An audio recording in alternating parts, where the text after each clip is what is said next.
دنیا میں 4 طرح کے لوگ ہیں. ایک وہ ہیں جو اچھے ہیں لیکن اچھائی کرنے میں بھی برے ہیں تو اچھے لیکن اچھائی کرنے میں بھی برے ہیں. مثال کے طور پہ آپ ایک مومن سے قرضہ لینے گئے, اس نے پیسے تو دیے آپ کو, لیکن آپ کو اتنے تانے دیے کہ آپ نے کہا پھر کبھی مر بھی جاؤں میں اس سے قرضہ نہیں لوں گا. یہ ہے تو اچھا لیکن اچھائی میں برا کر رہا ہے. صدقہ دیتا ہے لیکن غریبوں کو ذلیل کرتا ہے, مدد کرتا ہے لیکن ذلیل کر کے مدد کرتا ہے, انہیں خفت میں آ کر لا کر ان کی مدد کرتا ہے. مولا فرماتے ہیں اچھائی کر رہا ہے لیکن اچھائی میں برا ہے.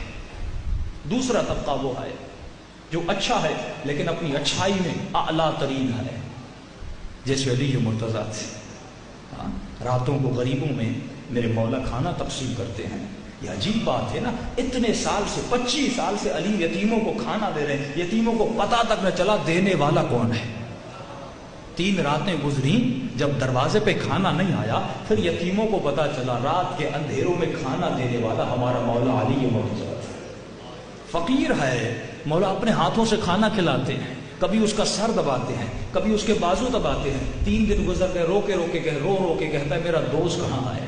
حسن نے کہا کون سا دوست؟ کا روزانہ آتا تھا, اپنے ہاتھوں سے کھانا کھلاتا تھا, یہ نابینا تھا دیکھ نہیں سکتا تھا, اپنے ہاتھوں سے سر دباتا تھا, جب تک مجھے نیند نہیں آتی تھی تب تک نہیں جاتا تھا. بہت پوچھا تو کون ہے؟ کہتا ہے نام جان کے کیا کرو گے, بس اتنا جان دو تو میرا دوست ہے, میں تیرا دوست. یہ ہے اچھائی سے اچھائی کرنا. ایک شخص مدینے میں آیا, لوگوں سے پوچھا اس مدینے میں سب سے بڑے کریم کا گھر کہاں ہے؟ ورنہ کریم تو اہل بیت میں حسن ابن علی تھے, مولا شہید ہو چکے تھے. لوگوں نے کہا حسین کے گھر چلا جا, یہ کریم گھرانہ ہے. کہتا ہے میں اس گھر پہ آیا, دروازے پہ دستک دی, امام حسین باہر نکلے. اس نے مولا کی فضیلت میں شعر پڑھنا شروع کیے. کہ حسین تو بھی کریم ہے, تیرا بابا بھی کریم تھا, تیرے بابا کے در سے کوئی خالی ہاتھ نہیں گیا. کیا ہو سکتا ہے میں سائل ہوں تیرے در سے خالی چلا جاؤں؟ اتنا سننا امام حسین نے کہا تھوڑی دیر ٹھہر جا. دروازے کو بند کیا, گھر کے اندر گئے. مولا نے ایک رومال اٹھایا سفید, وہ کمرے میں رکھ دیا. امام نے سارے گھر والوں کو کہا جس کے پاس جو ہے اللہ کی راہ میں دینا چاہتا ہے, اللہ کے بندے کو خوش کرنا چاہتا ہے, وہ رومال میں ڈال دے. امام کے پاس جتنے پیسے تھے مولا نے رکھے, بیویوں کے پاس بالیاں تھیں, اگر کوئی زیور تھے وہ اس میں رکھ دیا. امام نے بند کیا. اب مولا دیتے کیسے ہیں؟ فرمایا حسین نے تھوڑا سا دروازہ کھولا, اتنا کھولا کہ مولا کا ہاتھ وہاں سے باہر چلا جائے. امام نے ہاتھ نکال کے اس کے ہاتھ میں رکھا. اس نے شعر پڑھے تھے حسین تو کریم ہے, کریم کا بیٹا ہے. امام نے فرمایا ہاں میں کریم ہوں لیکن مجھے معاف کرنا اگر یہ تیرے لیے کم ہو. حسین معذرت چاہتے ہیں. اتنا کہنا تھا, وہ زار و قطار ہونے لگا. کہتے کتنے آپ کریم ہیں, یہ میں نے جتنا مانگا تھا اس سے بھی زیادہ ہے. امام حسین کے قدموں کو چوم کے چلا جاتا ہے. یہ کردار ہے. اچھائی کرو تو ایسی کرو کہ دنیا تمہاری اچھائی کو یاد رکھے.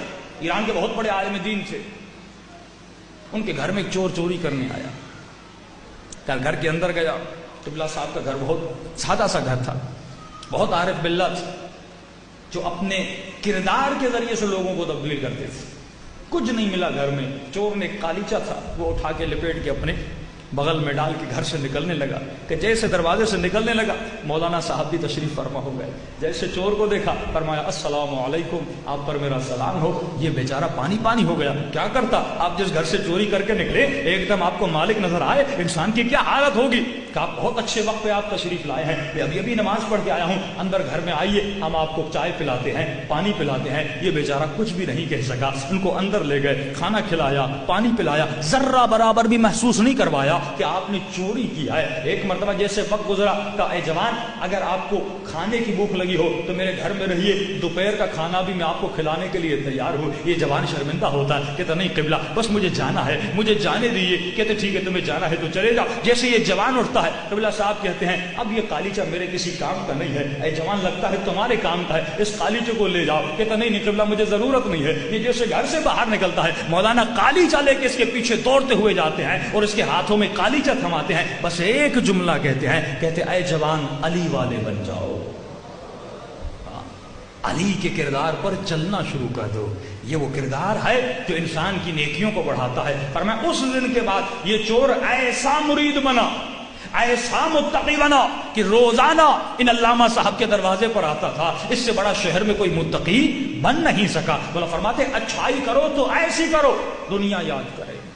دو گرو ہو گئے، ایک اچھائی کرتے ہیں لیکن تانے دینے والی اچھائی، دو اچھائی کرتے ہیں ایسی اچھائی جیسا اچھائی کا حق ہے، تیسرا گرو وہ ہے جو برائی کرتا ہے، معمولی سی برائی کرتا ہے، جیسے چور چوری کرتا ہے، یہ ایک معمولی سی برائی کرتا ہے۔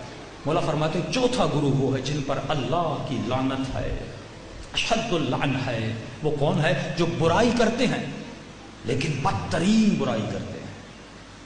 کیسی برائی؟ عاشور کا دن ہے، ایک ملعون آتا ہے، جب خیموں کو لوٹا جا رہا تھا، دیکھیے برائی کرنے کا بھی طریقہ ہوتا ہے، کربلا میں ایسی برائیاں کی گئیں کہ آپ کے تصور سے باہر آئے۔ فرمایا یہ ملعون آتا ہے، امام حسین کا جسم پڑا تھا، سب لوگ غارت کر رہے تھے، کوئی خیموں کو لوٹ رہا تھا، کوئی شہیدوں کے جسموں کو کپڑوں کو لوٹ رہا تھا۔ اس کی نگاہ امام کی انگوٹھی پہ پڑ گئی، اس نے اتنا بھی صبر نہ کیا کہ انگوٹھی اتارے، اس نے کہا اگر اتارنے پہ لگ جاؤں گا وقت نکل جائے گا، سارے خیمے لوٹ لیے جائیں گے، پھر میں کیا لوٹوں گا؟ اس نے جلدی سے میرے آقا کی انگلی کو کاٹ دیا۔ اہل بیت کے سینوں پہ